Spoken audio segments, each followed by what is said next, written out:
সন্তানকে ফিরে পেতে এখনও মাইলস্টোন স্কুল প্রাঙ্গণে দিকবেদিক ছোটাছুটি করছেন তৃতীয় শ্রেণীর শিক্ষার্থী রাইসা মনির মা। বিধ্বস্ত স্থানে মিলেছে রাইসার পুড়ে যাওয়া স্কুল ব্যাগ ও খাতা। তবে রাইসাকে খুঁজে না পাওয়ায় তার বুক ফাটা আর্তনাদে ভারী হয়ে উঠেছে বাতাস।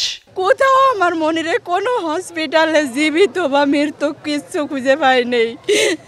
কোথাও এখনো তারা খুঁজতেছে। আমি নামাজ পড়ে দোয়া করতেছি আমার রাইসা মনি যেন আমার বুকে ফিরে আসে। একইভাবে সহপাঠী, সন্তান বা স্বজনকে এখনো খুঁজে ফিরছেন অনেকে।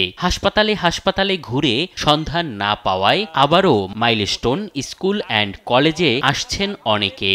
আমরা বাংলাদেশ মেডিকেল, মনসুর আলী, লুবানা, তারপর হচ্ছে বাংলাদেশ মেডিকেল, তারপর হচ্ছে কি আরো অন্যান্য ফরওয়ার্ডে সব জায়গায় খোঁজা হয়েছে, কোথাও আমি আমার বোনকে পাই নাই।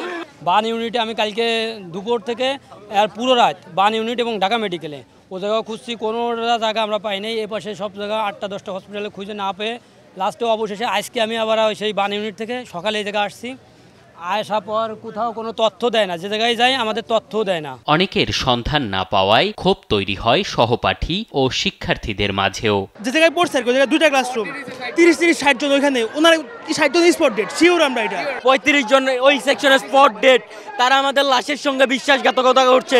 আইএসপিআর এর তথ্য মতে মঙ্গলবার দুপুর পর্যন্ত প্রাণহানি বেড়ে দাঁড়িয়েছে 31। আহত অবস্থায় বিভিন্ন হাসপাতালে চিকিৎসা নিচ্ছেন 165 জন। হতাহতের এ সংখ্যা মানতে নারাজ শিক্ষার্থী ও অভিভাবকরা। এম এ আজিম, দেশ টিভি, ঢাকা।